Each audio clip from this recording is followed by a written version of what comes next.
Dear children, welcome you all. This lesson related to class 9, unit 8, and the topic name is sound. After studying this lesson, you will be able to understand important properties of sound. We know already light does not require any medium to travel, but sound requires a medium to travel. And also, you can understand that sound waves are longitudinal in nature. There are two important wave nature. One is the transverse waves, the other one is longitudinal waves.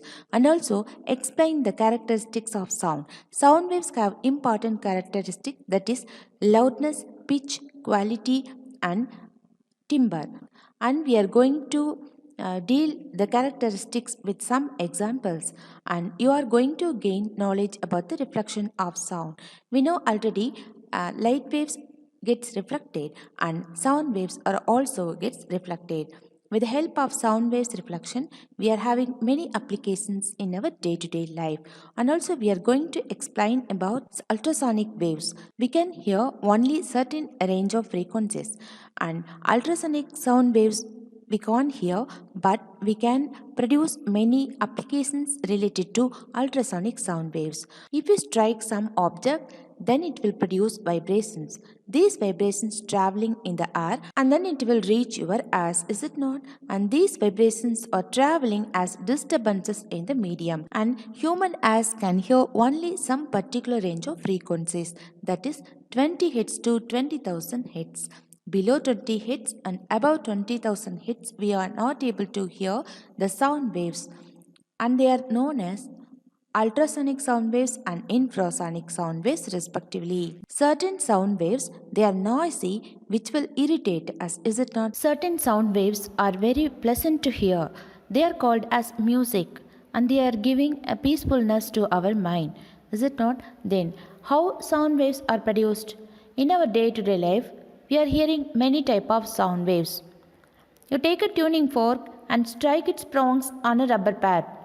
Will you be able to hear any sound? Yes, of course. The tuning fork's vibrating now. How will you hear these vibrations?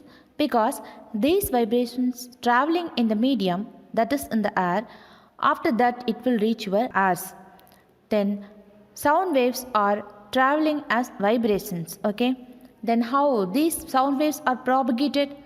Then sound needs a medium to travel, is it not?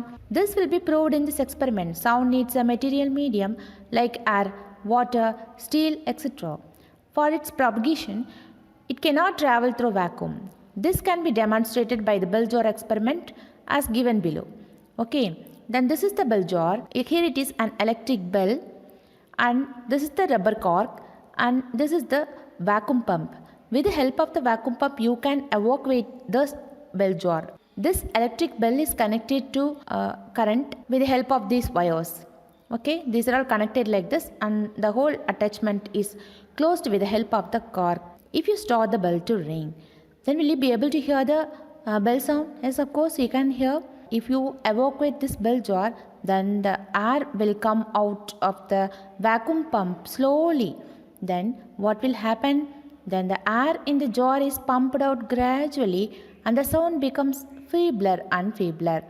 And at one particular point, you are unable to hear the sound waves because there won't be any air particles inside it.